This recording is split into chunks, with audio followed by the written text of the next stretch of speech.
Well, there are no signs protesters or federal agents are backing down as tensions mount between the two in downtown Portland. Now, overnight, some of the largest groups that they have clashed with law enforcement. We saw Elise Haas joins us live from downtown this morning with an update. Elise?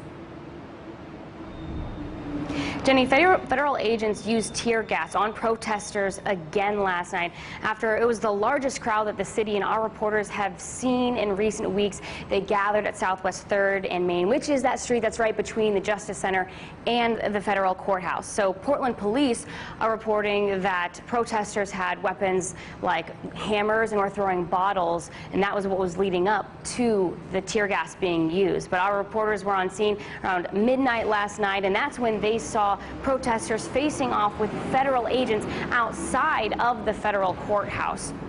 And authorities used pepper balls, they used flashbangs, and used tear gas in response to protesters banging on the courthouse and tampering with plywood.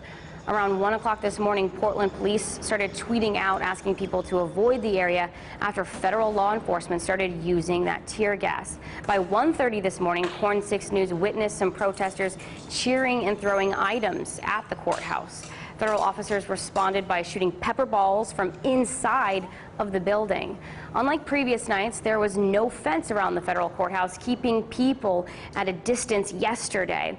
It's unclear if there were any arrests. Now, coming back out here live, I first want to show you this. This is what I found on the ground, which kind of appears to be an M80 firework. I don't know much about fireworks, but I compared them online. Portland police are also reporting some damage overnight, like City Hall. You can see here there is some glass shattered. You can walk with me this way. You'll see the front door of City Hall as well. And then there's also a window around here that was smashed too. So these are just some signs that are new from overnight. And on top of that, Portland police are also reporting that there was a jewelry store that was broken into last night and possibly items stolen. So we're going to head that way in downtown Portland and figure out what else we can find. But for now, reporting live, Elise Haas, KORN 6 News. Thank you, Elise. Last night was the third